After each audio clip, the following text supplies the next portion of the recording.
Hello everyone. आज news today के इस अंक में आप सभी स्टूडेंट्स का स्वागत है। और आज हम लोग 20 जनवरी के न्यूज़ टुडे के इस अंक में जो हम लोगों ने 5 न्यूज़ आर्टिकल को कवर किया है महत्वपूर्ण सुर्खियों में, उनके लिस्ट कुछ इस तरह से हैं। तो एक एक करके हम लोग इनके शीर्षक को देखते हैं।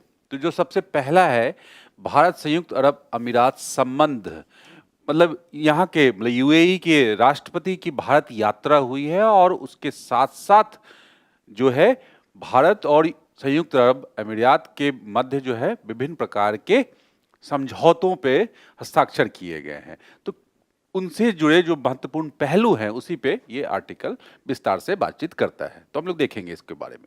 उसका प्राथमिकता प्राप्त क्षेत्रक को ऋण, आरबीआई के संदर्भ पीएसएल लेंडिंग जो हम लोगों ने सुना है, जो समाज और अर्थव्यवस्था के कमजोर वर्ग या कमजोर क्षेत्रक को ऋण मुहैया कराने का काम किया जाता है। और उस दृष्टि से जो महत्वपूर्ण टूल है ये नॉर्म्स जो है, उसके बारे में आरबीआई की अभी क्या हाल के संदर्भ में डेवलपमेंट हुई है उसी पे आधारित है ये।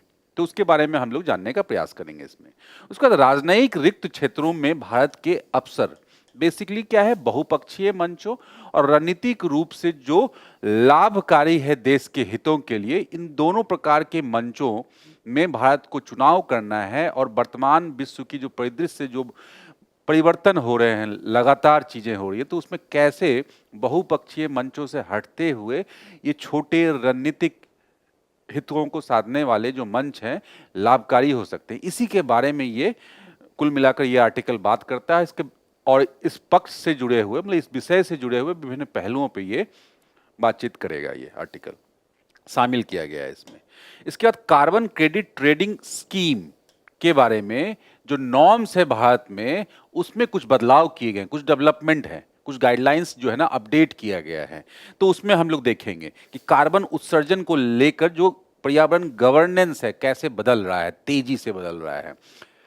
उसके बाद जनसांख्यिकी शीतकाल, ये बेसिकली क्या है, चीन की जनसंख्या लगातार कुछ वर्षों से घट रही है। तो ये अपने आप में एक बड़ी घटना है, खास करके वैश्विक जनसंख्या के परिदृश्य के संदर्भ में, जिसमें चीन एक सबसे अधिक जनसंख्या वाले देशों में से एक था और अधिक जनसंख्या है थी उसमें, वो उसकी जनसंख्या को का घटना अपने आप में चर्चा का विषय है।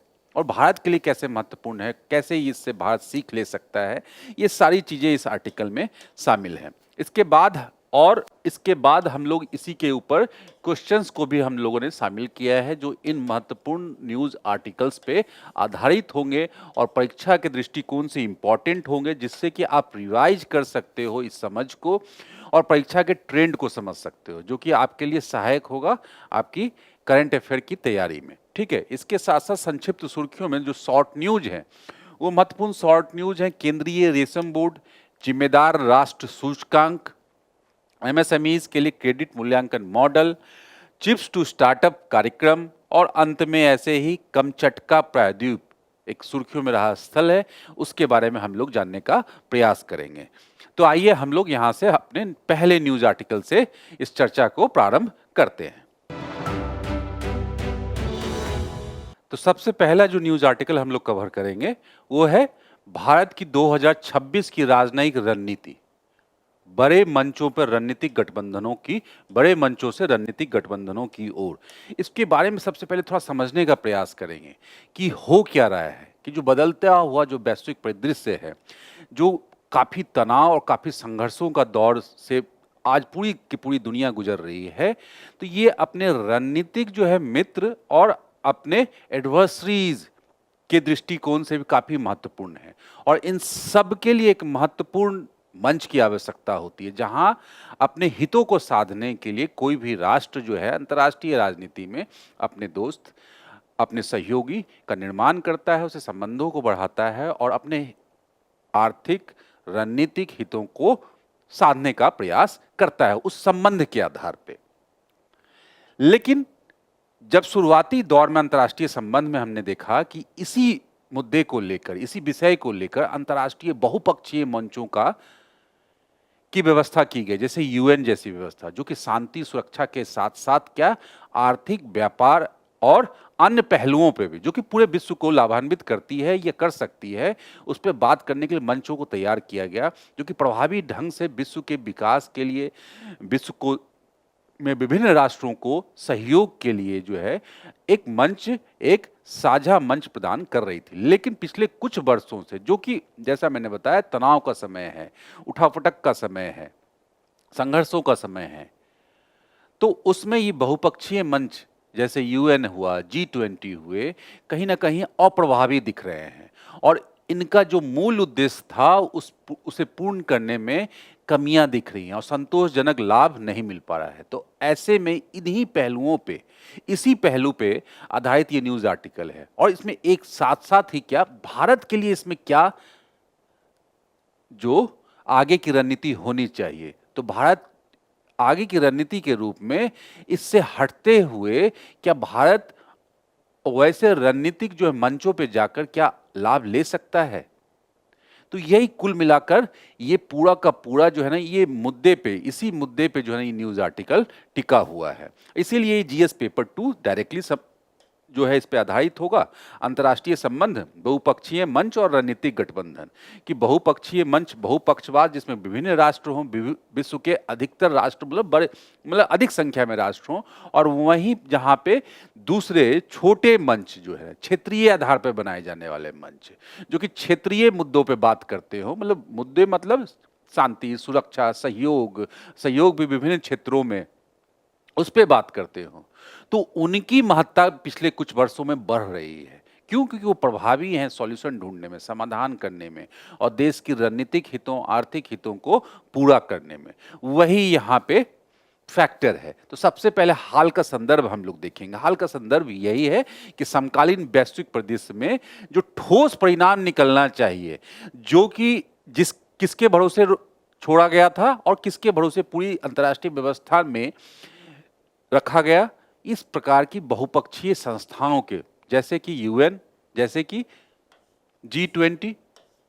अब यूएन को अगर स्पष्ट साधारण शब्दों में देखा जाए, शांति सुरक्षा की स्थापना के लिए एक महत्वपूर्ण अंतर्राष्ट्रीय संस्था है और जिसमें सबका सहयोग भी है, जिसकी चीजें जो है ना लागू भी की जाती है सब पे समान रूप से। लेकिन हम लोग देख रहे हैं पिछले कुछ वर्षों में जो क्षेत्रीय तनाव और विभिन्न राष्ट्रों के बीच में जो है ना तनाव, जो कॉन्फ्लिक्टेड सिचुएशन में काफी वृद्धि हुई है। उसी तरह से G20, तो इस प्रकार के मुद्दों में कहीं ना कहीं ये जो संस्थाएं हैं, बहुपक्षीय संस्थाएं, अप्रभावित सिद्ध हुए हैं। तो वहीं पे क्या है, इससे आगे जाते हुए, इससे अलग हटते हुए देश जो है ना, भारत जो है सक्रिय एवं मुद्दा केंद्रित गठबंधन, मुद्दे केंद्रित गठबंधन, जो कि एकदम डेडिकेटेड तरीके से कुछ स्पेसिफिक मुद्दों पे काम करेगा। जैसे कि अगर शांति सुरक्षा की बात हो तो उसी पे आधारित गठबंधन हो, जैसे अगर व्यापार पे आधारित हो तो व्यापार पे आधारित, और वहां पे तेजी से निर्णय लेने की प्रक्रिया हो और क्या उसमें रिजल्ट आ रहे हो, तो वो काफी लाभकारी हो सकते हैं और ये ट्रेंड भी चला है। तो इसका साधारण अर्थों में यही बोला गया है कि ऐसे जो छोटे मंच, लघु मंच जो है ना, बड़े लाभांश प्रदान कर सकते हैं और देश की आर्थिक रणनीतिक हितों के लिए भी महत्वपूर्ण हो सकते हैं। तो यही पूरा का पूरा क्रक्स है इसका। अब हम लोग देख लेते हैं कि 2026 का बदलता हुआ क्या राजनयिक परिदृश्य है, जो बार बार मैं यहाँ पे जिक्र कर रहा हूँ, जिसके कारण ये स्टेप उठाने पड़ रहे हैं या बहुपक्ष ये जो मंच है जो है वो निष्प्रभावी हो रहे हैं। सबसे पहला चुनौतीपूर्ण द्विपक्षीय संबंध। दुनिया जो है आज दो पक्षों में या दो धड़ों में या द्विध्रुव विश्व में बट चुकी है या बटने जा रही है। क्या? क्यों? क्योंकि दो शक्तियों, मतलब दो शक्ति मतलब क्या, एक अमेरिका और दूसरा बीजिंग मतलब चाइना, चीन जैसी महाशक्तियों की आपसी लड़ाई के बीच में या प्रतिद्वंद्विता के बीच में पूरे अंतर्राष्ट्रीय स्तर पर व्यापार को जो है ना हानि हो रहा है और व्यापार के साथ साथ रणनीतिक रूप से जो है टकराव की स्थिति बनी हुई है। जैसे हमने टैरिफ वार दिख रहा है और टैरिफ वार में भी क्या है, उसके गर्भ में अगर केंद्र में जाएं तो कहीं ना कहीं अमेरिका को चीन को ही संतुलित करने की नीति है। अगर अमेरिका का वेनेजुएला पे आक्रामक कार्रवाई की जाती है तो कहीं ना कहीं उसके गर्भ में वो जो कारण है, मूल कारण जो है वो चीन को ही संतुलित करने का प्रयास है। क्यों? क्योंकि वेनेजुएला चीन का महत्वपूर्ण एलाई है संसाधनों के सप्लाई करने के दृष्टिकोण से। तो इसलिए चीन को कंट्रोल करने के लिए उसके एलाइज पे कंट्रोल। तो इस प्रकार की जो गतिविधियां हो रही हैं जो दो महाशक्तियों के टकराव के बीच में, कुल मिलाकर क्या है कि जो इस प्रकार के मंचों को निष्प्रभावी कर दिया है। क्यों? क्योंकि पूरे के पूरे जो जो इस प्रकार के जो मंच है वहां पे दो राष्ट्रों के हितों की लड़ाई जो है सारी चीजों को जो है ना पीछे छोड़ रही है। उसके बाद बड़े बहुपक्षीय मंचों पे क्या है, दबाव की स्थिति है। दबाव मतलब वही जैसे संयुक्त राष्ट्र और G20 में, मतलब उनको अपनी नीति या उद्देश्य को लागू करने के लिए जो है ये आपसी प्रतिद्वंदिता जो है और भू राजनीतिक प्रतिद्वंदिता, घरेलू राजनीति के हस्तक्षेप के कारण क्या है, ठोस कार्रवाई के लिए तेजी से अप्रभावी सिद्ध हो रहे हैं। जैसे कि अभी हाल फिलहाल में हम लोग देख सकते हैं, हाल फिलहाल में ये जो G20 का शिखर सम्मेलन हुआ जोहान्सबर्ग में, उससे अमेरिका अलग हो गया। ऐसे और भी उदाहरण हैं, जैसे पर्यावरण के क्षेत्र में पेरिस सम्मेलन से अमेरिका अलग हो गया, और इसके साथ साथ अन्य जो अंतर्राष्ट्रीय मंच हैं उससे भी अमेरिका अलग हो चुका है। तो फंडिंग के लिहाज से, उसके क्रियान्वयन के लिहाज से वो सब कहीं ना कहीं निष्प्रभावी हो रहे हैं। तो इस प्रकार की जो नीति, जो निजी स्तर पे जो राष्ट्रीय हितों को साधने के लिए जो काम किए जा रहे हैं, जो दो प्रमुख महाशक्तियों के द्वारा, या जो भू राजनीतिक संकट उभर के आ रहा है, उस कारण से कहीं ना कहीं जो ये बहुपक्षीय मंच बनाए गए थे वो निष्प्रभावी हो रहे हैं। अब क्या है, राजनयिक स्थान, डिप्लोमेटिक व्हाइट स्पेसेस, इसका एक अब जो समस्या, अभी तो हम लोगों ने जिक्र किया था समस्या का, मुद्दे का। अब इस मुद्दे के समाधान के तौर पे तो भारत को क्या करना चाहिए? तो भारत को ने इस बीच में एक रास्ता निकाला है कि जहां भी ऐसे गैप है, राजनयिक गैप मतलब डिप्लोमेटिक गैप, मतलब जहां पे नेतृत्व की आवश्यकता तो है लेकिन वहां पे नेतृत्व नहीं है और कोई सॉल्यूशन देने वाला नहीं है। क्यों? क्योंकि बहुपक्षीय मंच जो है ना एब्सेंट है, वो अपना काम ठीक से नहीं कर पा रहे। तो वहां पे क्षेत्रीय स्तर पर छोटे छोटे ऐसे पैकेट्स में विभिन्न क्षेत्रों में, जैसे आसियान या south east Asia, Europe, global south, इस तरह की क्षेत्रीय आधार पे भारत अपनी भूमिका को अगर मजबूत करे तो भारत खुद भी लाभान्वित हो सकता है और अंतर्राष्ट्रीय स्तर पे भी अंतर्राष्ट्रीय राजनीति को भी प्रभावित कर सकता है अपनी नीति। इसी में क्वाड भी आप शामिल कर सकते हो। अगर क्षेत्र की बात की जाए, एशिया पैसिफिक में अपनी भूमिका बढ़ाकर, तो बस इसमें वही सब एग्जाम्पल दिए जाएंगे कि, और इस टर्मिनोलॉजी को क्या बोला जाता है, राजनयिक रिक्त स्थान में अपनी जगह खोजने की जरूरत है। अंग्रेजी में जो वर्ड है ये ध्यान रखेंगे, डिप्लोमेटिक व्हाइट स्पेसेस का लाभ उठाना है। और भारत को क्या है कि छोटे मंचों की कूटनीति में जो है ना अपनी भूमिका को बढ़ाना है। सबसे पहला क्या इसमें इसी चीज को परिभाषित किया गया है कि जहां पे समस्या तो है, ज्वलंत समस्या तो है, लेकिन उसके समन्वय के लिए आवश्यकता होती है, लेकिन कोई बड़ी शक्ति एक विश्वसनीय संयोजक के रूप में काम नहीं कर सकता है, कर रहा है या कर सकता है, या फिर और जिससे कि उसका समाधान दिया जा सके, तो वहां पे अपनी जगह खोजने की जरूरत है। सबसे पहला एग्जांपल यूरोपीय संघ। यूरोपीय संघ में इसका उदाहरण क्या है कि यूरोप एक बड़ा बाजार है और हमने अभी एक पॉजिटिव सिग्नल ये मिला है कि 26 जनवरी 2026 को मुख्य अतिथि के रूप में यूरोपीय, ये 26 जनवरी इस बार जो आने वाला जो रिपब्लिक डे है उसमें क्या मुख्य अतिथि कौन है, यूरोपीय संघ के संस्थागत नेतृत्व की उपस्थिति होने जा रही है, जो कि लंबे समय भारत यूरोपीय संघ मुक्त व्यापार समझौते को आगे बढ़ाने की दिशा में एक बड़ा कदम हो सकता है। जिससे फायदा क्या होगा, भारत को एक बड़ा व्यापार मिलेगा, यूरोपीय बड़ा व्यापारिक क्षेत्र मिलेगा जहां व्यापार किया जा सकता है। तो इससे व्यापार को डाइवर्सिफाई करने के दृष्टिकोण से भी महत्वपूर्ण होगा। और क्या है, प्रस्तावित EU-FTA, जो भारत EU-FTA में जो है ना बाजार पहुंच नियम, डेटा मानक, संधारणीयता संबंधी आवश्यकताएं शामिल हैं और ये सभी यूरोपीय संघ के सामूहिक नीति निकायों को संलग्न करते हैं। तो मतलब ये सारे महत्वपूर्ण मुद्दे हैं, बाजार पहुंच नियम, डेटा मानक और संधारणीयता। कैसे इस पे काम किया जा सकता है जिससे कि भारत अधिक से अधिक लाभान्वित हो सके, और जो उनके नियम है जो कि भारत को रोक रहे हैं कहीं ना कहीं, तो उससे भारत को आसान किया जा सके, भारत के लिए चीजें सरल की जा सके, जो कि अभी जटिल है कहीं ना कहीं। उसी तरह से ब्रिक्स का उदाहरण, ग्लोबल साउथ की अगर अवधारणा की बात की जाए तो उसमें एक महत्वपूर्ण उदाहरण ब्रिक्स है, जिसमें कि 2026 में हमने देखा कि ब्रिक्स के अध्यक्ष और मेजबान के रूप में भारत है और न्यू डेवलपमेंट बैंक गारंटी के उपयोग को बढ़ाने से व्यवहारिक उपाय कर सकता है, जो कि ब्रिक्स की ही इनिशिएटिव है, न्यू डेवलपमेंट बैंक। इससे ब्रिक्स को ठोस परिणाम उत्पन्न करने की दिशा में ले जाए, मतलब ब्रिक्स को एक तरह से महत्वपूर्ण प्रासंगिक संगठन के रूप में उभारा जा सकेगा, जो कि जो पहले से जो यूएन और जो अन्य संगठन थे उसके पैरेलल के रूप में खड़ा किया जा सकेगा, जो कि बेसिकली भारत जैसे विकासशील राष्ट्र जो ग्लोबल साउथ की बात को कर रहे हैं अंतर्राष्ट्रीय मंचों पे, उसका ध्येय ही यही है। अब यही लिखा गया है कि भारत ग्लोबल साउथ के हितों का समर्थन करके प्रतिस्पर्धी दबावों को संतुलित कर सकता है, और साथ ही क्या कि ये जो संगठन है इसको पश्चिम का विरोधी नहीं बनाना है कहीं से, बल्कि उसको बैलेंस करना है। तो एक संतुलन बना के, राजनयिक संतुलन बनाते हुए चलना है कि जो पुरानी व्यवस्था निष्प्रभावी हो गई है उसके पैरेलली एक पॉजिटिव एटीट्यूड से जो है एक रूल बेस्ड सिस्टम और अपनी भूमिका भी जो महत्वपूर्ण हो जहां पे वैसा एक सिस्टम खड़ा करना है, जिसमें क्या है कि पश्चिम विरोधी बयानबाजी या बी डॉलरीकरण के अभियान में बदलने से रोककर एक संतुलनकारी भूमिका निभा सकता है। क्यों? क्योंकि हमें अल्टीमेटली सहयोग तो चाहिए, व्यापार के लिए बाजार तो चाहिए, तो इसलिए। और उसका जैसे कि अब क्वाड लोकहित परीक्षण जैसे देखेंगे तो क्वाड जैसी संस्था क्या है कि उस वो भी महत्वपूर्ण है, एशिया पैसिफिक में अपनी महत्वपूर्ण भूमिका अगर बनानी है खास करके शांति और सुरक्षा के लिए और रणनीतिक दृष्टिकोण से, और चीन को संतुलित करने के लिए, तो काफी महत्वपूर्ण संगठन है। इसमें भी डेवलपमेंट हुए हैं। क्या है 2026 में क्वाड शिखर सम्मेलन की मेजबानी करके भारत क्या है समुद्री क्षेत्र में जागरूकता, अनुकूल बंदरगाहों जैसे क्षेत्रों में व्यवहारिक सहयोग पर ध्यान केंद्रित कर सकता है, जो कि इंपॉर्टेंट है। और क्या इससे हिंद महासागर के तटवर्ती देशों के लिए अत्यधिक प्रासंगिक है, जो बड़ी शक्तियों की प्रतिद्वंदिता में फंसे बिना अपनी क्षमता को बढ़ाना चाहते हैं, जैसे कि अन्य राष्ट्र भी, छोटे राष्ट्र जो कि चीन जैसे राष्ट्रों के चंगुल में फंस चुके हैं, तो उस तरह से जो वो अपनी भूमिका को बढ़ा सकते हैं। तो ये जो है पूरा लॉन्ग टर्म जो है प्लान है भारत का। चलिए अब हम लोग देख लेते हैं इस पे प्रश्न कैसे आ सकते हैं।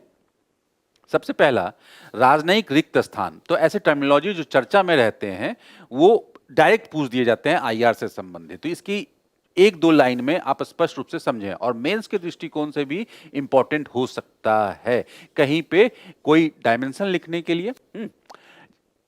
सबसे पहला स्टेटमेंट, ऐसे क्षेत्र जहां वैश्विक नेतृत्व का अभाव है, देख लिया हमने, गैप जहां पे हो, राजनयिक गैप एक्चुअली होता है यहां पे, और जहां समन्वय की आवश्यकता है पर कोई विश्वसनीय संयोजक उपलब्ध नहीं है, ये ठीक है, जो केवल सैन्य संघर्ष से संबंधित होते नहीं, सैन्य संघर्ष से संबंधित नहीं, सिर्फ केवल नहीं बल्कि कहीं भी, आर्थिक क्षेत्र में भी हो सकता है ये। तो आंसर होगा 1 और 2, बी आंसर, ठीक है।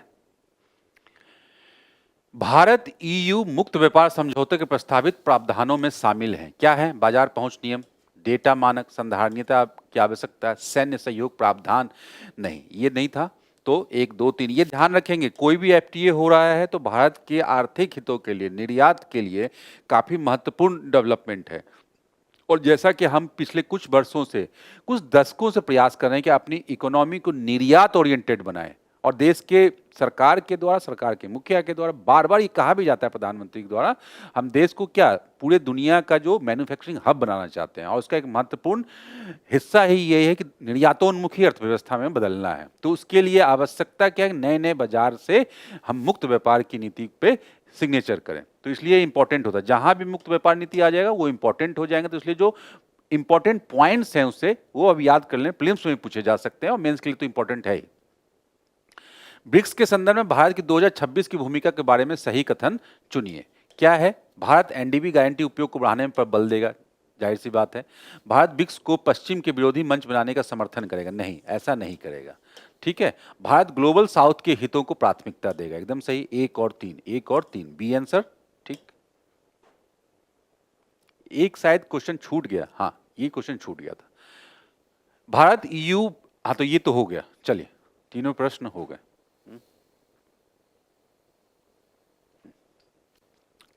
अब नेक्स्ट, ये भी अंतर्राष्ट्रीय मामलों से संबंधित हो सकता है, लेकिन ये सबसे पहले ये जो मुद्दा है ये जनसंख्यिकी परिदृश्य से संबंधित है। वैश्विक जनसंख्या के परिदृश्य, बदलते हुए परिदृश्य, कैसे बदल रही है विश्व में जनसंख्या विभिन्न विभिन्न क्षेत्रों में, जहां ओवरऑल वर्ल्ड की जनसंख्या का जो प्रोजेक्शन है वो बढ़ रहा है, लेकिन कुछ राष्ट्र जो बहुत अधिक जनसंख्या वाले जैसे चीन, भारत, वहां भी जो है ना गिरावट दिख रही है।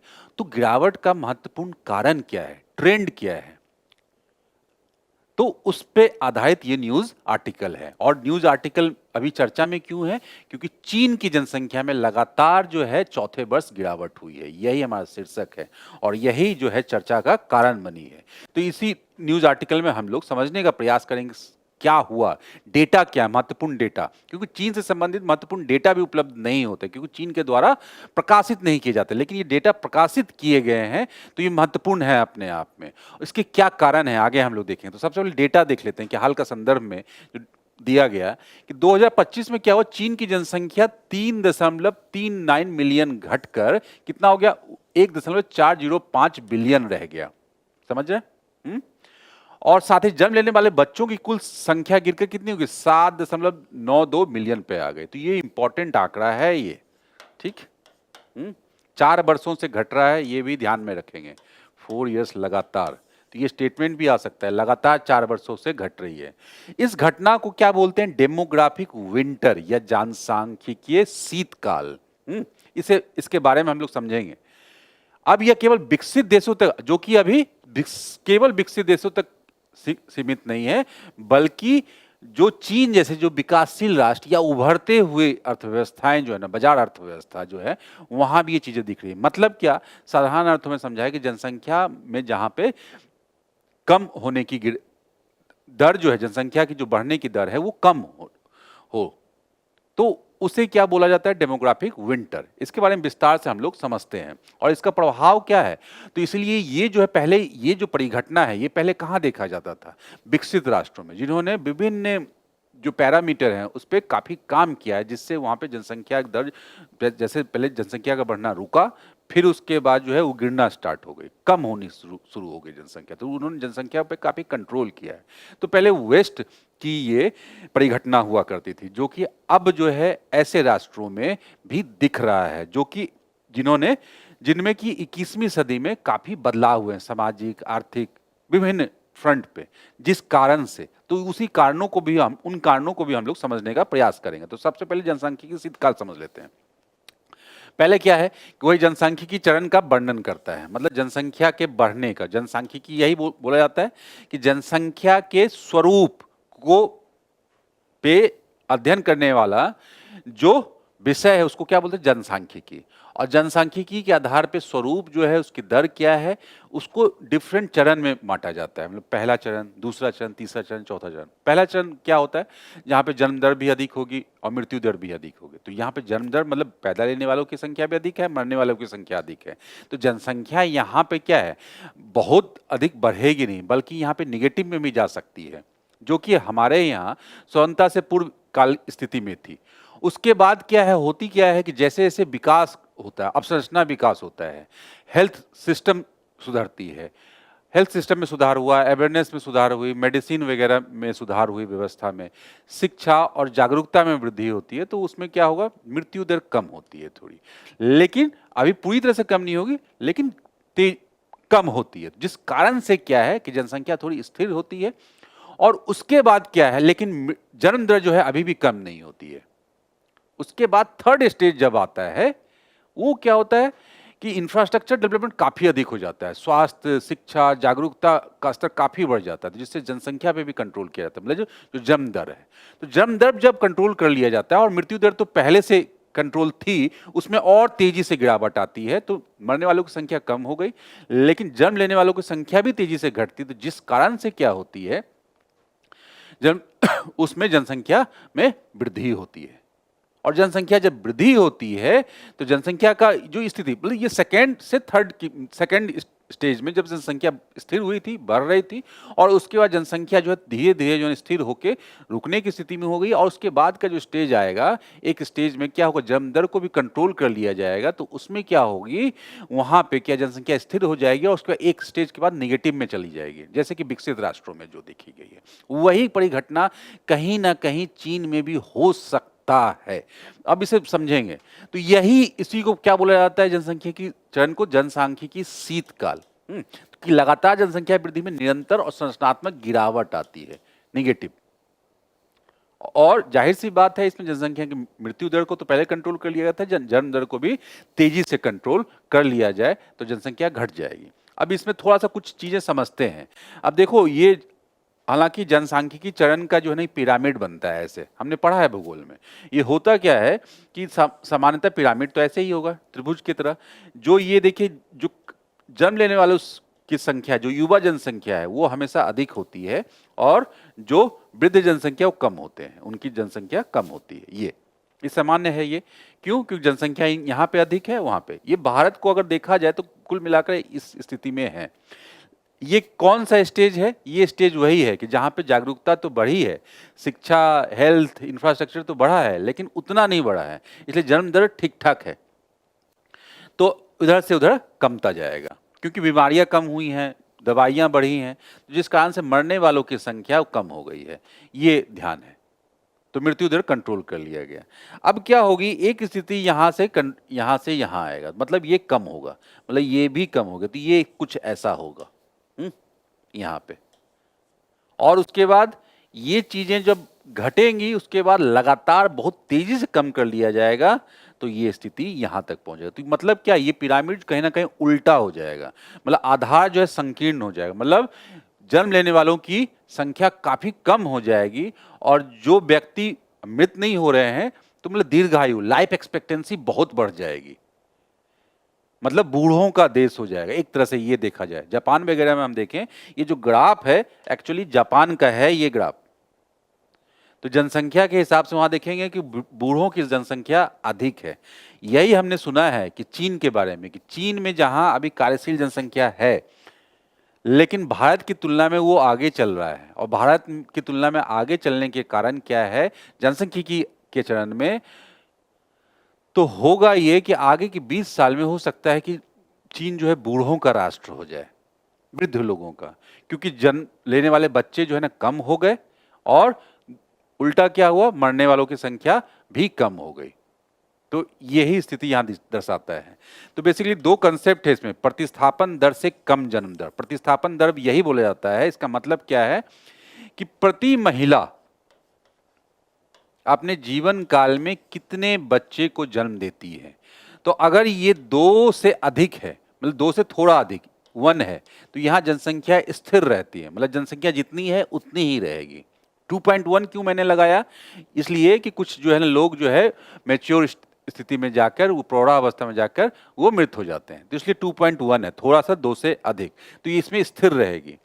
अब 2.1 से जितना नीचे आएंगे, 2 से जितना नीचे आएंगे, इधर इधर आएंगे, जनसंख्या घटेगी, और जितना ऊपर जाएंगे, ठीक है, जितना ऊपर जाएंगे, इधर जाएंगे, 2.1, 2 पॉइंट प्लस ऐसे, और निगेटिव होगा, पॉजिटिव होगा, जनसंख्या बढ़ेगी।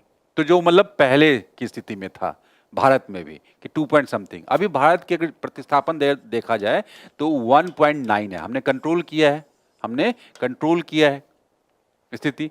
अब यही अगर प्रतिस्थापन दर की बात की जाए चाइना में, तो चाइना की स्थिति में तो यही है कि प्रकाशन वहां पे आंकड़ों का नहीं होता, लेकिन कुछ विश्लेषकों का या कुछ रिपोर्ट्स की मानी जाए तो 1.3 की बात की जा रही है, और कुछ के द्वारा तो ये भी रिपोर्ट किया जा रहा है तो 1 है, क्योंकि इससे संबंधित आंकड़े ऑफिशियल तौर पे जो है ना प्रकाशित नहीं किए गए कि प्रतिस्थापन दर एग्जैक्टली है कितना, लेकिन बहुत कम हो गया है। इस कारण से ही लगातार चौथे वर्ष जो है ना गिर रहा है ये। तो मतलब 1.3 भी अगर आप समझ लें तो भारत से बहुत कम है। क्यों? क्योंकि उन्होंने डेवलपमेंट लेवल पे काफी काम किया है, शिक्षा पे, जागरूकता पे, मतलब जनसंख्या को रोकने के दृष्टिकोण से।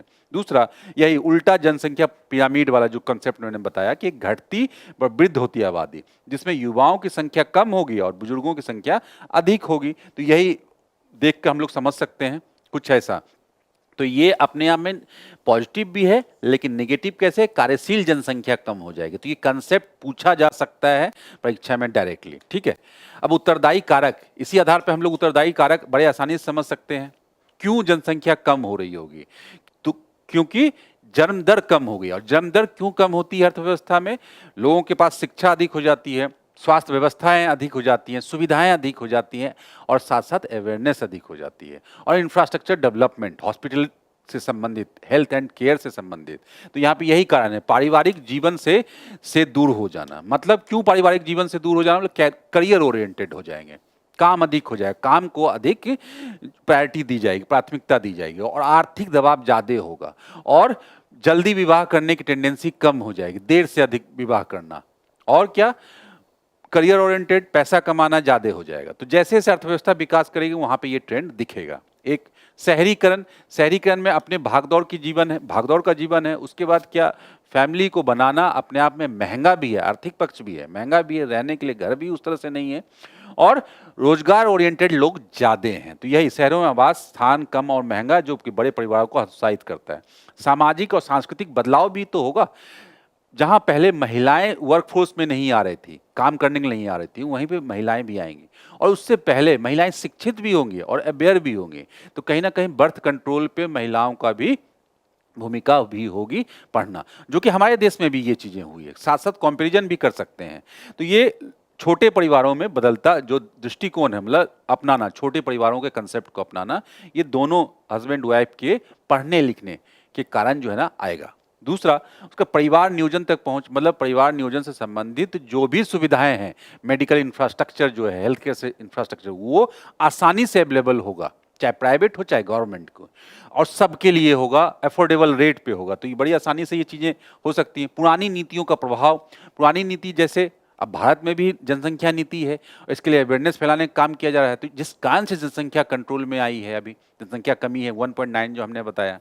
इसी तरह से चीन की एक बहुत फेमस नीति है क्या, जो कि 80s में आई थी, मतलब 1979 में वो उसकी घोषणा की गई थी, 80s में उसको लागू कर दिया गया था, कि चीन की वन चाइल्ड पॉलिसी की, एक बालक नीति, मतलब एक ही बच्चे रखने का जो पॉलिसी थी, उस जिस जो कि जनसंख्या को के नियंत्रण के लिए बनाया गया था। तो काफी उस पर विवाद भी हुए जो कि 2015 में उस पर कुछ बदलाव किए गए हैं वहां पे।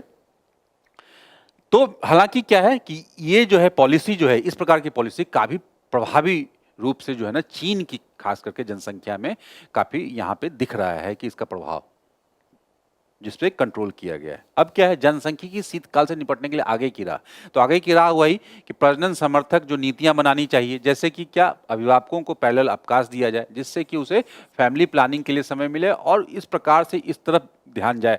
और सिल्वर इकोनॉमी को अपनाना, मतलब स्वास्थ्य सेवा और पेंशन सुधारों में निवेश करना चाहिए। उसका आर्थिक संरचनात्मक सुधार भी किया जाए, मतलब जीवन यापन की जो लागत है, तो लागत कॉस्टिंग भी तो समस्या है कि बच्चे के कारण जो है घर की आर्थिक जो है ना व्यय में वृद्धि होती है। जहां उसके मेडिकल कॉस्ट है, जहां उसके एजुकेशन के लिए कॉस्ट है, तो ये कॉस्टिंग भी धीरे धीरे बढ़ रही है, खास करके शहरों में बहुत ज़्यादा बढ़ चुकी है, और शहरों के साथ साथ आजकल गाँवों में भी बढ़ गई है। तो जिस कारण से भी बहुत लोग जो है हतोत्साहित हो रहे हैं बहुत ज़्यादा बच्चे पैदा करने। तो भारत में भी स्थिति है, तो वो चीन में भी वो स्थिति है। तो ये हम लोग देख सकते हैं, यहाँ पे काम किया जा सकता है, तकनीकी एकीकरण किया जा सकता है, मतलब इंडस्ट्री में अगर ऑटोमेशन अधिक पैमाने पे किया जाए तो वहां से लोगों को कम समय देना पड़े, और इस तरह से चीजें जो है एआई और स्वचालन ऑटोमेशन का फायदा लिया जा सकता है। वैश्विक प्रवासन का प्रबंधन किया जा सकता है, जैसे कि अधिकतर लोग जो पढ़ लिख अधिक जाते हैं, या जो लोग स्किल्ड वर्कर होते हैं, प्रवास कर जाते हैं, देश से बाहर चले जाते हैं। और पूरी दुनिया में हम लोगों ने ये डेटा देखा है कि भारत और चीन महत्वपूर्ण राष्ट्र हैं जहाँ के लोग बाहर जाके नौकरी या काम कर रहे हैं, मतलब बाहर जा रहे हैं। तो उसमें उस पर भी काम करना पड़ेगा, जिससे कि श्रम अधिशेष वाले देश जनसांख्यिकी शीतकाल का सामना कर रहे देशों की मदद कर सकें। चलिए प्रश्न देख लेते हैं कैसे आएगा। प्रश्न है कि चीन की जनसंख्या में गिरावट के संदर्भ में निम्नलिखित कथनों पर विचार कीजिए। सबसे पहला, 2025 में चीन की जनसंख्या 3.39 मिलियन घटकर 1.405 बिलियन रह गई। जन्म लेने वाले बच्चों की संख्या 7.92 मिलियन रह गई। ये लगातार चौथे पर जनसंख्या गिरावट का उदाहरण है। तो ऑब्वियसली ये तीनों हैं, तो ये इस प्रकार की घटना होती है तो लगातार स्टेटमेंट बना के दे दिया जाता है। जनसंख्यिकी शीतकाल के संदर्भ में सही कथन चुनिए। ठीक, ये जनसंख्या वृद्धि में निरंतर और संरचनात्मक गिरावट को दर्शाता है कि ये केवल विकसित देशों तक सीमित अवधारणा है। केवल जहां हो जाता है, अब केवल नहीं है, यही तो यहाँ पे बताया गया। और इसमें वृद्ध आबादी का अनुपात बढ़ता है और युवा जनसंख्या घटती है। तो 1 और 3 आप पश्चिमी यूरोप के विभिन्न राष्ट्रों में ये परिघटना देख सकते हैं। पश्चिमी यूरोप में, इटली वगैरह में, ग्रीस वगैरह में इस तरह की स्थिति, जहां पे बूढ़ों की संख्या अधिक है। जनसांख्यिकी शीतकाल के लिए उत्तरदायी कारकों में शामिल है शहरीकरण, महिलाओं के कार्यबल में भागीदारी, उच्च मृत्यु दर नहीं होगा, और परिवार नियोजन तक बेहतर पहुंच। ठीक है। तो बी 1, 2 और 4। चलिए, आर्टिकल नंबर 3, ये भी अंतर्राष्ट्रीय संबंध से संबंधित और देश के द्विपक्षीय संबंधों से। अभी क्या हुई, संयुक्त अरब अमीरात के राष्ट्रपति महामहिम जो है शेख मोहम्मद बिन जायद अल नाहयान की भारत यात्रा की गई है और दोनों देशों के बीच इसी मौके पे कुछ रणनीतिक और कुछ मुख्य समझौते किए गए हैं। उसके क्या निहितार्थ हैं, क्या लाभ हो सकता है और दोनों देशों का क्या संबंध है, उसके बारे में बात करता है। तो घटना वही हुई है।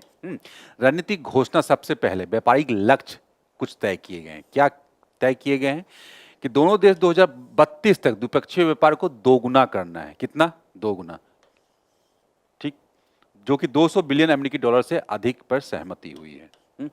दोनों देश Bharat mart, virtual trade corridor और भारत अफ्रीका सेतु जैसी पहलों के माध्यम से नए बाजारों को बढ़ावा देंगे। तो हर जगह नए बाजार आ रहे हैं, तो भारत का पूरा प्रयास है कि नए बाजार बनाए जाए, वहां तक पहुंच सुनिश्चित की जाए।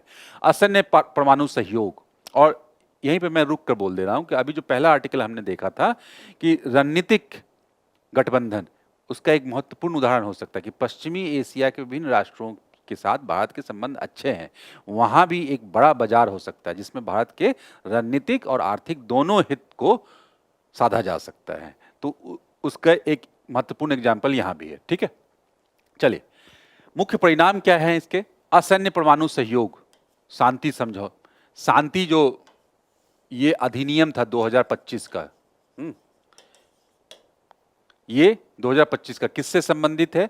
ये न्यूक्लियर एनर्जी के ट्रांसफॉर्मेशन से संबंधित है, जिसमें क्या नॉर्म्स को बदला गया है। न्यूक्लियर एनर्जी पूरा सेक्टर को चलाने के लिए जो नॉर्म्स थे और डिफरेंट लॉ थे, उसको एक कर दिया गया है शांति अधिनियम के द्वारा। और नाभिकीय ऊर्जा को क्या, उसके नाभिकीय ऊर्जा को देश में बढ़ाना है, जिसमें कि बाहर से भी जो है ना आकर्षक रूप से आकर्षित किया जा सके निवेशकों को, बाहरी निवेशकों को भी और घरेलू निवेशकों को भी, जिससे कि नाभिकीय ऊर्जा को आगे बढ़ाया जा सके। तो शांति अधिनियम में ये इसमें बात हुई है। लागू होने के बाद स्मॉल मॉड्यूलर रिएक्टर्स और परमाणु सुरक्षा सहित उन्नत परमाणु प्रौद्योगिकी में साझेदारी की संभावनाएं तलाशी जा रही है। तो इस पे बात हुई है कि इसमें जो यूएई जो है ना हिस्सा लेगा। डिजिटल डेटा दूतावास की स्थापना। डिजिटल एम्बेसी या दूतावास क्या होता है? बेसिकली कोई भी राष्ट्र अपने डेटा को सुरक्षित करने के लिए डिफरेंट सर्वर रखता है अपने देश के अंदर। ये सामान्य अवधारणा थी कि अपने देश में उत्पन्न होने वाले डेटा को सुरक्षित रखना है, तो अपने देश के अंदर विभिन्न कोनों में उसको संरक्षित किया जाए, विभिन्न सर्वर बना के। लेकिन अब नई अवधारणा ये भी है कि देश के बाहर भी, जो कि रणनीतिक रूप से हमारे लिए लाभकारी हो सकता है, क्योंकि इसमें कॉस्टिंग भी काफ़ी अधिक होती है। तो जो हमारे सहयोगी राष्ट्र हैं वहाँ पे जो है ना इस प्रकार के डेटा सेंटर क्रिएट किए जा सकते हैं, जहाँ पे देश का डेटा जो है सुरक्षित हो, और ये रेसिप्रोकल भी, मतलब वो भी ऐसा कर सकते हैं। तो जाहिर सी बात है दोनों को लाभ होगा इस स्थिति में। और डेटा जो लोकलाइजेशन का जो मुद्दा है और डेटा के संरक्षण का जो मुद्दा है, ये इसमें सहयोग भी प्राप्त होगा इसमें। तो इस उद्देश्य से भी डिजिटल एम्बेसी बनाना जो है ना महत्वपूर्ण हो सकता है, और इसमें यूएई की जो भूमिका होगी, और इसका उद्देश्य साइबर हमलों, प्राकृतिक आपदाओं या भू राजनीतिक संघर्षों के विरुद्ध डिजिटल निरंतरता और संप्रभुता सुनिश्चित करना है।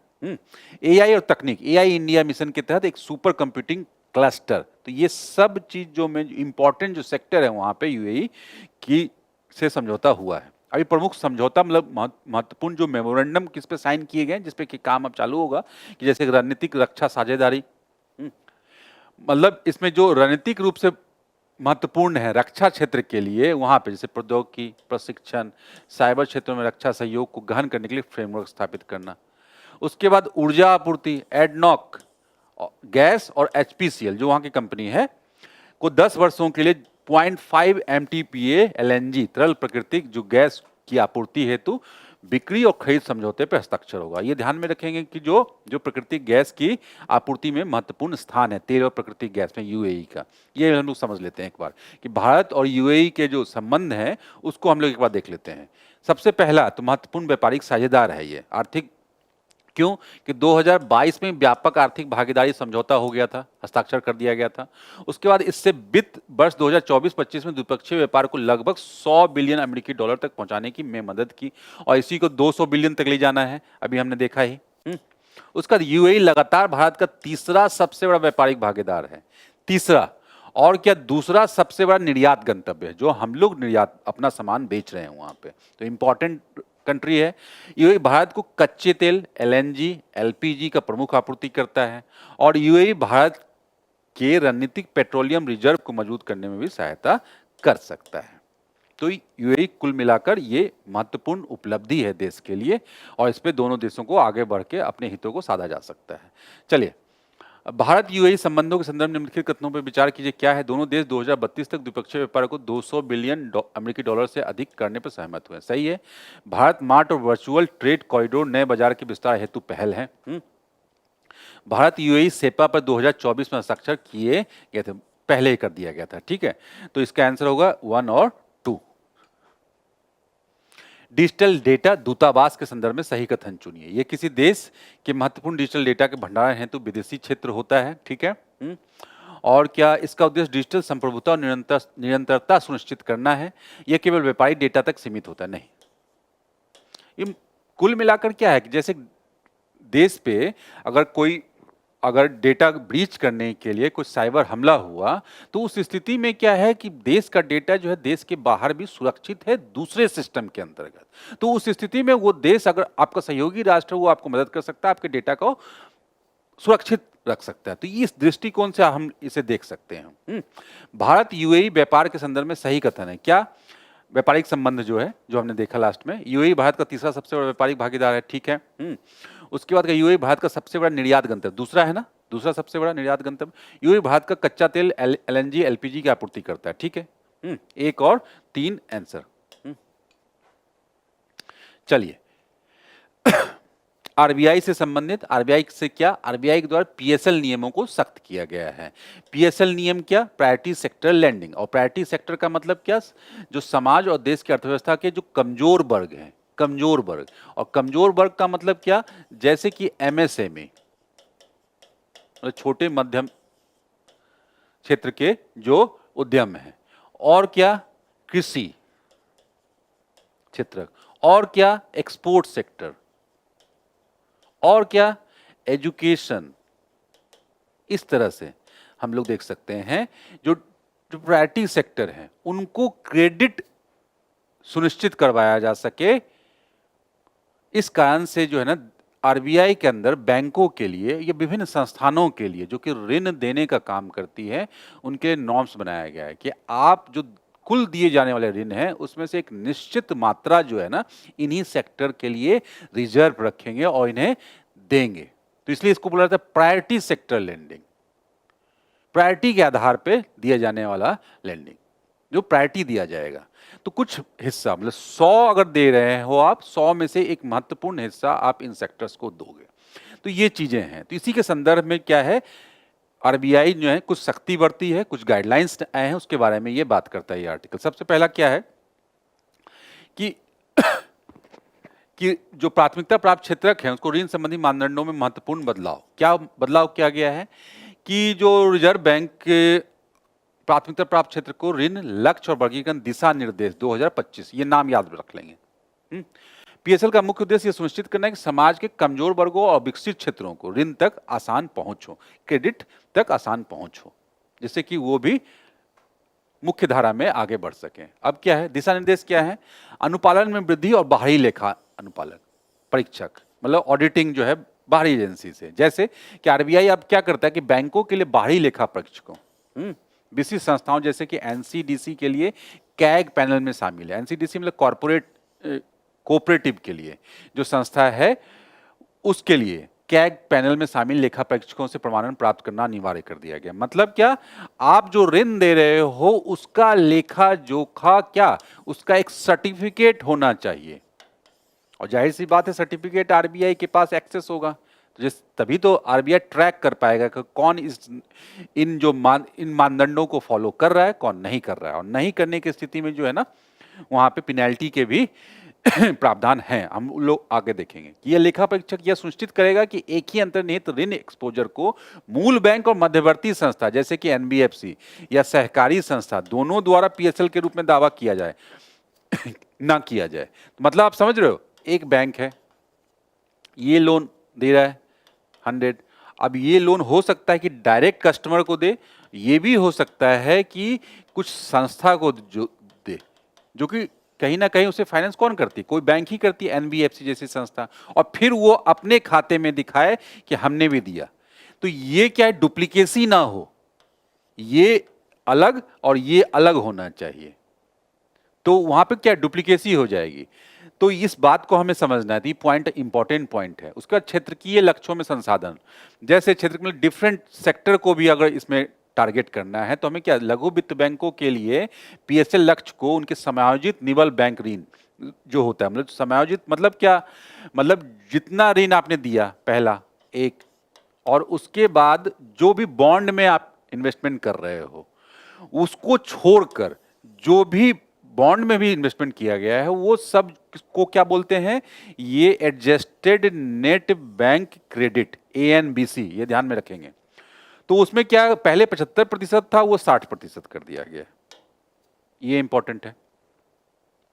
अब क्या ग्रामीण ऋण के लिए क्या है, एनसीडीसी का समावेश। एनसीडीसी संस्था के बारे में हम लोग समझते हैं राष्ट्रीय सहकारी विकास निगम, मतलब सभी सहकारी संस्थाओं के लिए, जो कृषि सहकारी संस्थाएं होती हैं, जो डेयरी प्रोडक्ट बनाती हैं वो सहकारी संस्थाएं होती हैं, जो कुछ महत्वपूर्ण समूह, महिला समूह वगैरह होती हैं, वो कुछ काम करते हैं, इन सबको ऋण देने का काम ये एक संस्था करती है। तो इसलिए कोऑपरेटिव सेक्टर के विकास के लिए, आगे उसको मजबूत करने के लिए काफी महत्वपूर्ण संस्था है, तो ध्यान में रखेंगे। तो अब इसके बारे में जो प्रावधान है, इससे पहले हमने देखा कि कैग में के पैनल में जो ऑडिटर्स होते हैं उनसे सर्टिफिकेशन लेना अनिवार्य है। और ये क्यों इंपॉर्टेंट है, क्योंकि डायरेक्ट ग्रामीण क्षेत्रों, कमजोर वर्ग को ये डायरेक्ट प्रभावित करती है ये संस्थाएं, कोऑपरेटिव सेक्टर।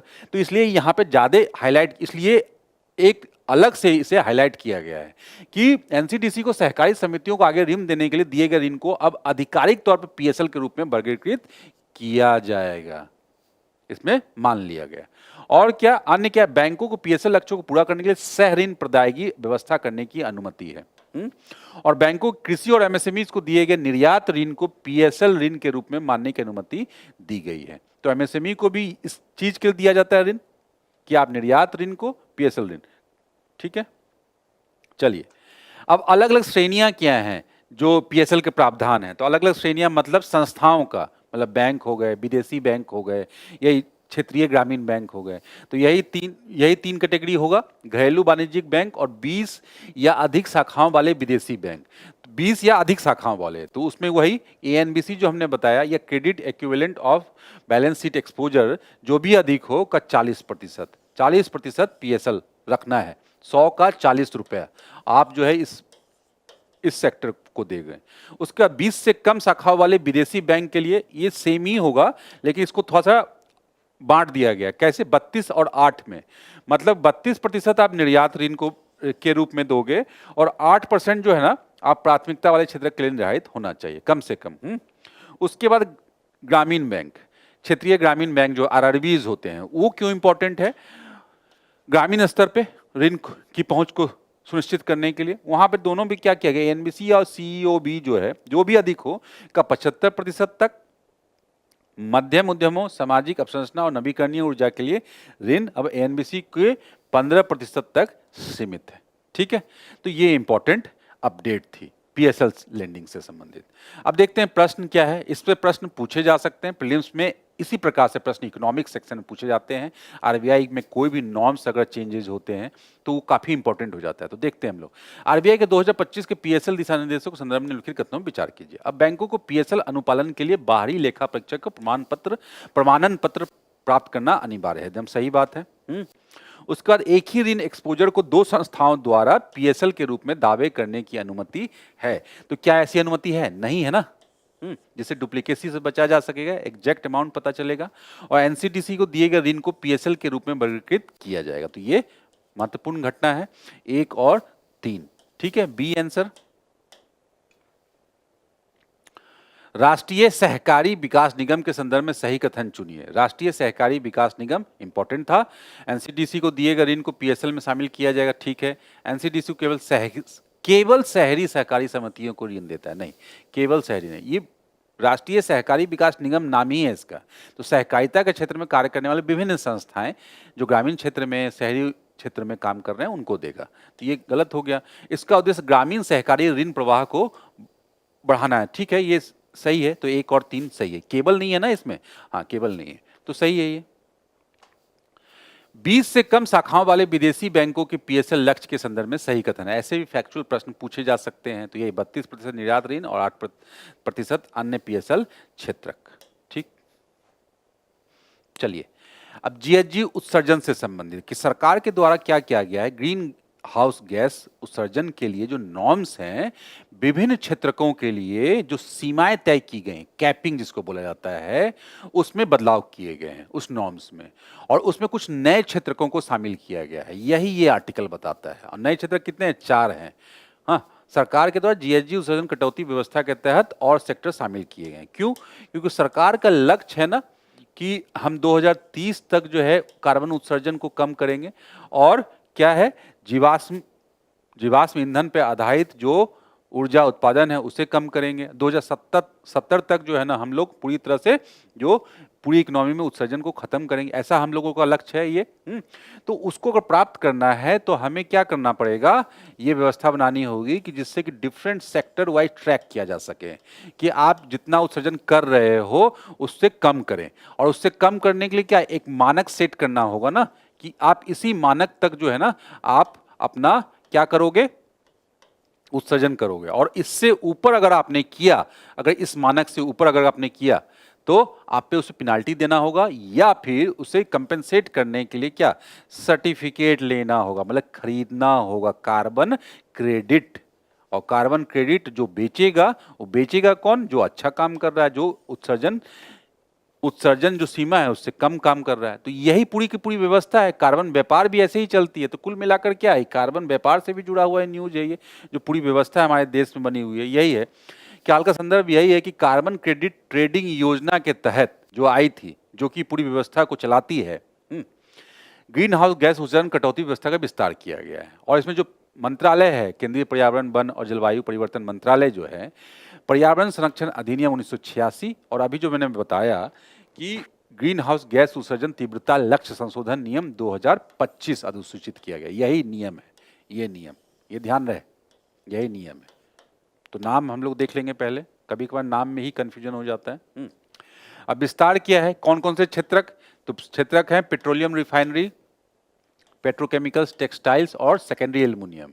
अब पहले वाला भी ध्यान में रखना चाहिए, पहले कौन सेक्टर थे, एल्युमिनियम, सीमेंट, लुगदी व कागज और क्लोर क्षार वगैरह, ठीक है, क्लोर अल्कली, ठीक है। लक्ष्य और समय सीमा क्या है, 2208 विशिष्ट औद्योगिक इकाइयों को 2025-26 में अपनी जीएचजी उत्सर्जन का कितना की तीव्रता का क्या कम करने की आदेश देता है। और ये किस तरह से होगा, ये जीईआई क्या होता है, जो तीव्रता है, बेसिकली उत्पाद की प्रति इकाई पे जो भी प्रोडक्ट बनाया जा रहा है उसके प्रति यूनिट पे जो होने वाला जो उत्सर्जन है उसी को इंटेंसिटी बोला जाता है।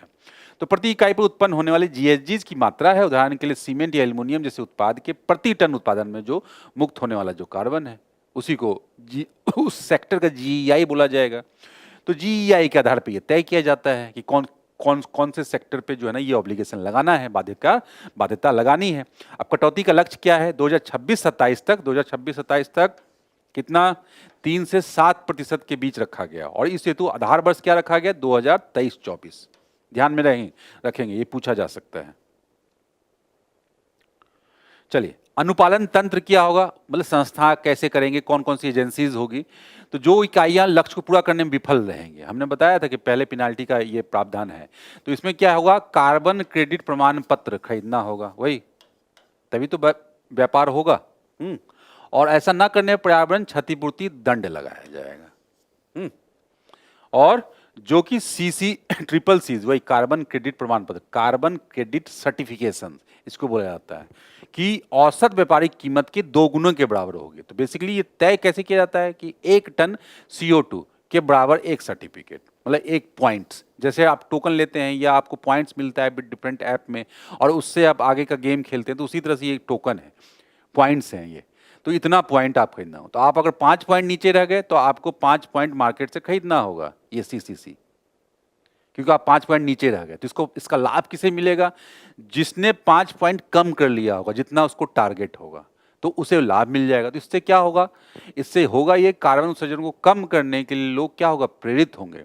तो प्रेरित होंगे तो क्या होगा? उससे होगा ग्रीन एनर्जी पे खर्च किया जाएगा और ग्रीन टेक्नोलॉजी पे खर्च किया जाएगा, जिससे क्या कार्बन उत्सर्जन तो कम ही होगा और ग्रीन एनर्जी पे भी काम होगा। तो महत्व क्या है कि यह कदम भारत के राष्ट्रीय स्तर पर निर्धारित जो योगदान है, तो यही जो ओवरऑल जो भारत का लक्ष्य है, लक्ष्यों का अनुरूप होगा और उसको कम करने में मददगार साबित होगा। 2030 तक जो जीडीपी की उत्सर्जन तीव्रता को कितना करना है? 45%।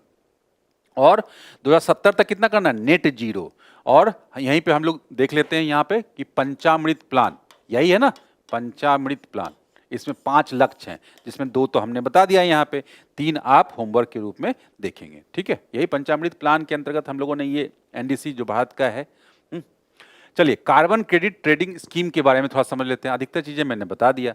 कौन सी संस्था इसमें जुड़ी हुई है, कैसे, विभिन्न स्तरों पे, ये देख लेते हैं। उत्पत्ति कैसे व्यवस्था जन्म हुई? केंद्रीय विद्युत मंत्रालय ने ऊर्जा संरक्षण अधिनियम 2001 के तहत 2023 में अधिसूचित किया था। एक ये हो गया। उद्देश्य क्या? संस्थागत ढांचा स्थापित करके भारतीय कार्बन बाजार की नींव रखना। तो ये जो व्यापार होगा, ट्रेडिंग जो होगी, वो उसके संरचना क्या है? प्रशासक कौन है? देख रेख करने वाला ऊर्जा दक्षता ब्यूरो। लक्ष्य निर्धारित करेगा, मतलब कैपिंग जो मैंने बताया, सीमा जो है ना, यही निर्धारित कर, लक्ष्य निर्धारित करता है और सीसीसी जारी करता है, सर्टिफिकेशन। ठीक है, तो ये पूछा जा सकता है, ये सर्टिफिकेट इंडिया में कौन जारी करता है और लक्ष्य कौन निर्धारित करता है? विनियामक कौन है इसमें कुछ भी समस्या को रेगुलेट करने के लिए? तो केंद्रीय विद्युत विनियामक आयोग, और इन सीसीसी के व्यापार को नियंत्रित करती है। और रजिस्ट्री कहाँ होगी? Grid controller of India limited. ठीक है, परिचालन ढांचा क्या है? अनुपालन तंत्र क्या है? जिन संस्थाओं के लिए ये योजना बाध्यकारी है, वे संस्थाएं जीएचजी उत्सर्जन की तीव्रता लक्ष्यों को पूरा करती हैं और लक्ष्य से अधिक उपलब्धि हासिल करने वाली संस्थाएं क्रेडिट अर्जित करती हैं। तो जो हमने बताया अभी, इसी के बारे में बात की गई है। और ऑफसेट तंत्र क्या है? जिन संस्थाओं के लिए योजना बाध्यकारी नहीं है, कुछ ऐसी भी संस्थाएं जिसमें बाध्यकारी नहीं है, क्योंकि अभी तो हमने सेक्टर बताया, हमें 8 ही सेक्टर हुए ना, तो उन संस्थाओं के लिए स्वैच्छिक परियोजना है। अगर आप ऐसा करते हो, इस सर्टिफिकेट क्रेडिट को खरीदते हो, तो आप लाभान्वित हो गए। तो क्या है कि ये स्वैच्छिक परियोजना आधारित तंत्र है और ये वो संस्थाएं हैं जो अनुपालन तंत्र में शामिल नहीं है। ऐसी संस्था अपनी परियोजनाओं का पंजीकरण करा सकती हैं और बी द्वारा निर्धारित पात्रता मानदंडों को पूरा करने पर कार्बन क्रेडिट प्रमाण पत्र अर्जित कर सकती हैं। और क्या कार्यप्रणाली क्या है? कैप एंड ट्रेड मॉडल पर आधारित है, मतलब कैपिंग, सीमा लगा दी गई और उसका उससे कम करने पर सर्टिफिकेट को ट्रेड करने की बात है। तो यही पूरी की पूरी व्यवस्था है कि बाध्यकारी संस्थाएं जो अपने लक्ष्य से अधिक उत्सर्जन करती हैं, वो सीसीसी अर्जित करती हैं और जिन्हें पावर एक्सचेंज में बेचा जा सकता है। मतलब जहाँ पे व्यापार होता है, इस सर्टिफिकेट्स का एक बॉन्ड की तरह आप समझ सकते हो कि एक यूनिट का आपको बॉन्ड मिल जाएगा। और इसको मापते हैं कैसे हैं कि 1CCC क्या होता है? 1 टन CO2 के बराबर होता है सर्टिफिकेशन, कि आपने इतना कम किया। तो आपके पास एक बॉन्ड हो गया कि एक हमने कम कर लिया है, आप ले जाओ एक्सचेंज में और एक्सचेंज में आप ट्रेड करो इसका। तो इस तरह से पूरी की पूरी व्यवस्था जो है ना, इसके बहुमुखी लाभ हैं कुल मिलाकर, और जो कम कर रहा है उसके लिए भी लाभ है। चलिए क्वेश्चन देखते हैं। जीएचजी उत्सर्जन तीव्रता लक्ष्य संशोधन नियम 2025 के संदर्भ में निम्नलिखित कथनों पर विचार कीजिए। डायरेक्टली ऐसे पूछ लिया जाएगा, अगर आपको ध्यान नहीं है तो आप मिस कर सकते हैं। कि 4 नए क्षेत्रकों को बाध्यकारी सूची में शामिल किया सही है। लक्ष्य अनुपालन वर्ष 2025-26 में लागू होंगे। कुल उत्सर्जन कटौती लक्ष्य 2026-27 तक 10% निर्धारित किया गया, गलत है। चलिए, निम्नलिखित में से कौन से क्षेत्रक नए रूप से जीएचजी कटौती के लिए बाध्यकारी बनाए गए हैं? तो petroleum refinery, petrochemicals, textile, secondary aluminium. अब जो पहले वाले थे, डी होगा इसका आंसर, चारों हैं। जो पहले वाले थे उनको मिलाकर भी दिया जा सकता है यूपीएससी में, तो ये ध्यान रखें। तो कार्बन क्रेडिट ट्रेडिंग स्कीम के संदर्भ में सही कथन चुनिए। इसे ऊर्जा संरक्षण अधिनियम 2001 के तहत अधिसूचित किया गया। BCC जारी करता है और carbon credit certification CERC carbon credit certificates का व्यापार विनियमित करता है। तो तीनों ये सही है आंसर। ठीक है, चलिए। तो चलिए अब हम लोग यहां से संक्षिप्त सुर्खियों को देखते हैं। इसमें जो पहला शॉर्ट न्यूज है हमारा, केंद्रीय रेशम बोर्ड महत्वपूर्ण संस्था, रेशम उत्पादन से संबंधित, देश के रेशम उत्पादन से संबंधित। अभी चर्चा में क्यों है? चर्चा में इसलिए है कि सेंट्रल सिल्क बोर्ड जो है उसमें वित्तीय राशि स्वीकृति की सीमा बढ़ा दी है उसके द्वारा, केंद्र सरकार ने केंद्रीय रेशम बोर्ड द्वारा वित्तीय राशि जितना वो स्वीकृति दे सकती थी। इस कदम का उद्देश्य परियोजनाओं की मंजूरी में होने वाली देरी में कम करना, जिससे कि फंड की कमी ना हो बेसिकली।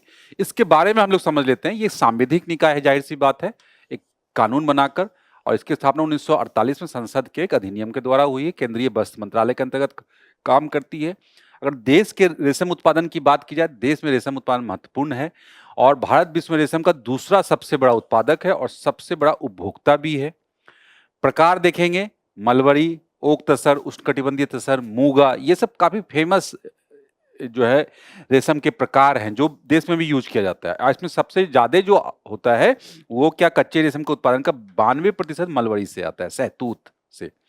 और रेशम उत्पादन मुख्य रूप से क्या, कहाँ कहाँ होते हैं, ये सबसे इंपॉर्टेंट हो सकता है परीक्षा के दृष्टिकोण से, कर्नाटक, आंध्र प्रदेश, तमिलनाडु, पश्चिम बंगाल और जम्मू और कश्मीर। ठीक है,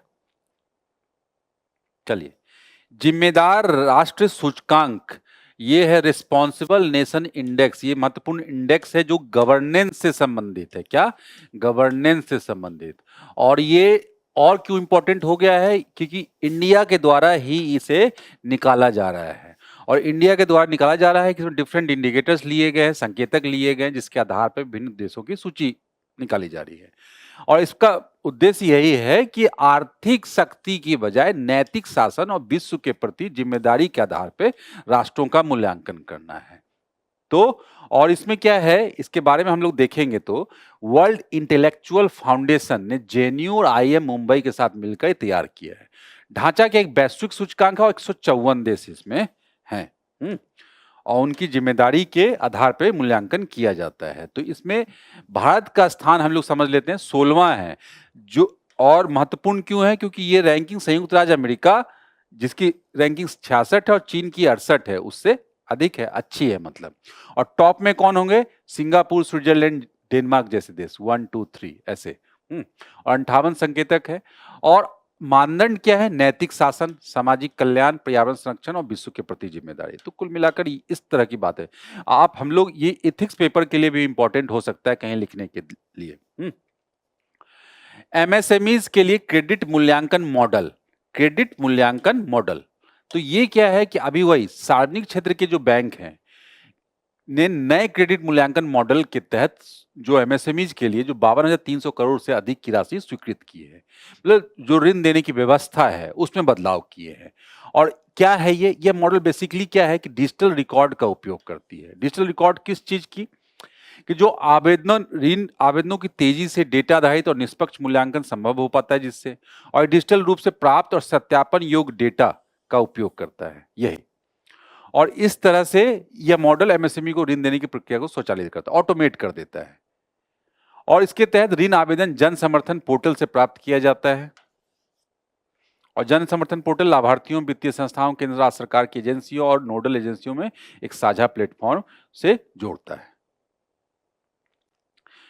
ये टेक्नोलॉजी डेवलपमेंट से संबंधित चिप्स टू स्टार्टअप्स कार्यक्रम और इकोनॉमिक्स से सब भी, अर्थव्यवस्था से भी संबंधित क्या है कि केंद्रीय इलेक्ट्रॉनिक और सूचना प्रौद्योगिकी मंत्रालय ने हाल ही में चिप्स टू स्टार्टअप्स कार्यक्रम प्रगति को रेखांकित किया है। मंत्रालय के मुताबिक इस कार्यक्रम में 1 लाख से अधिक नामांकन हो चुके हैं।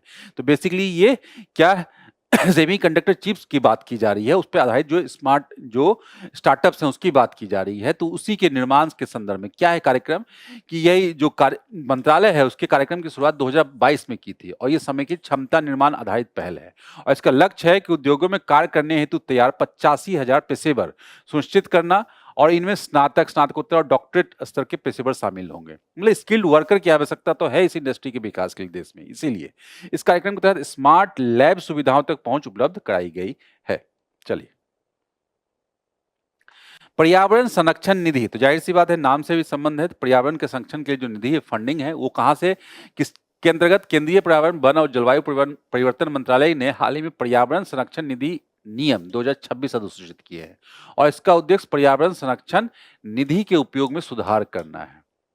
ठीक है, और उद्देश्य किस संदर्भ में उसके बारे में थोड़ा समझ लेते हैं हम लोग कि विधिक स्वरूप कैसे मिला इसे, मतलब कानूनी ढांचा क्या है, कहां से आया।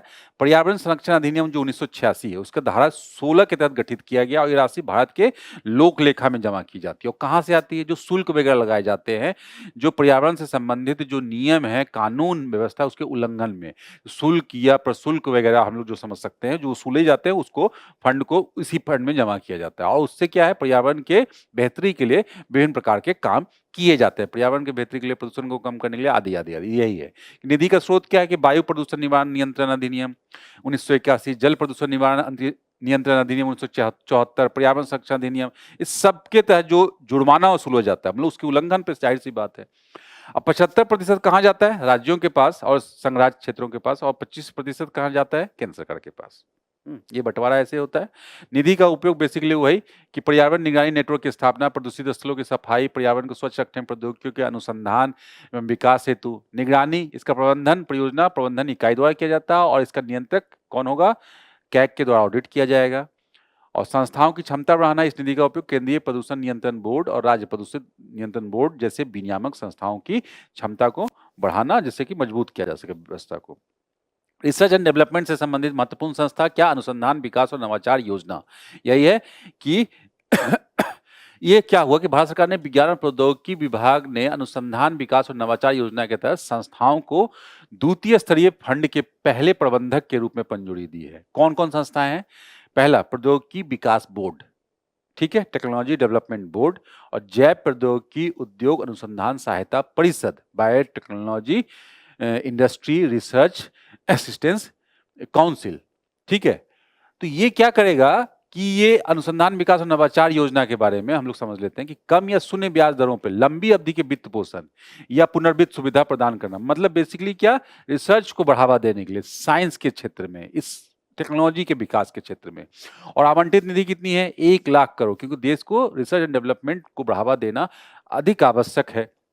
और द्विस्तरीय वित्त पोषण इसलिए बनाया गया कि इसका प्रसार और बढ़ाया जा सके। वही विशेष प्रयोजन निधि, स्पेशल पर्पस फंड दिया गया, इसमें अनुसंधान नेशनल रिसर्च फाउंडेशन एनआरएफ के तहत स्थापित की गई है और यह फाउंडेशन निधि के संरक्षण के रूप में कार्य करता है। और द्वितीय स्तरीय फंड प्रबंधन क्या है? विशेष प्रयोजन निधि से यहाँ धनराशि आवंटित की जाती है और यह धनराशि लंबी अवधि की रियायती ऋण, इक्विटी वित्त पोषण स्टार्टअप के लिए, स्टार्टअप को के लिए मतलब उनके रूप में दी जाती है। तो कुल मिलाकर क्या है? पूरा का पूरा R&D जो सिस्टम है ना, उसको जो ऋण मुहैया कराने से संबंधित था ये। चलिए, अंत में सुर्खियों में रहा है एक स्थल, कमचटका प्रायद्वीप, रूस का। हम लोग देख सकते हैं रूस का कमचटका प्रायद्वीप जो निकला हुआ हिस्सा है बेरिंग सी ऑफ ओकोतस्क जो यहाँ पे है, यहाँ पे, और यहाँ पे क्यूराइल आइलैंड है और ये नीचे जुड़ता है ये, ठीक है। तो ये देखेंगे कमचटका प्रायद्वीप जो है यहाँ पे काफी इंपॉर्टेंट। यहाँ पे क्या हुआ? अभी ये हुआ, एक तूफान आया और तूफान आने के कारण क्या है, जो सर्दियाँ, जो काफी बर्फबारी हुई है। वैसे भी जो यूरोपीय क्षेत्र है, यूरोपीय और यूरेशियन क्षेत्र है, वहाँ पे अभी इस बार ठंड अधिक हो रही है, बर्फबारी अधिक हो रही है। तो ये काफी भयंकर तूफान आया जिसमें कि काफी मोटी चादर बन गई, तो इसलिए चर्चा में है, तो इसलिए हम लोग इसकी बात कर रहे हैं। और राजनीतिक विशेषताएं तो हम लोगों ने देख ही लिया कि ये रूस का सुदूर पूर्वी जो है ना संघीय जिला है, और क्या आबादी काफी कम है, मतलब काफी विरल है। 3 लाख मात्र आबादी है, काफी बड़ा एरिया है। भौगोलिक विशेषताएं यही कि इसके पश्चिम में ये सब प्रशांत महासागर और ओखोटस्क सागर, बेरिंग सागर हमने देख लिया। पर्वतमालाएं का नाम याद रहे तो बहुत अच्छी बात है, नहीं तो चर्चा में नहीं है अभी, लेकिन छोटी मोटी पर्वत श्रृंखलाएं, श्रेडिनी और बोसोत्सी और कमचटका नदी, यहाँ पे नदी महत्वपूर्ण। जलवायु मुख्य रूप से टुंड्रा जलवायु, हम लोग देख सकते हैं कि क्या पोजीशन है इसका। तो इस तरह से हम लोग आज के न्यूज़ टुडे को यहीं पे कंक्लूड करते हैं। और आपने जो सीखा, क्वेश्चन को जो सॉल्व किया, उससे जो भी सीखा उसको बार बार रिवीजन करते रहिए।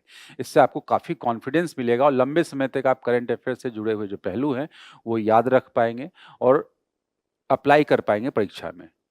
और ये आपके कॉन्फिडेंस को बढ़ाएगा और इस तरह से आप अपनी तैयारी को आगे बढ़ा सकते हैं, परीक्षा के लिए तैयार हो सकते हैं। ऑल द बेस्ट, धन्यवाद।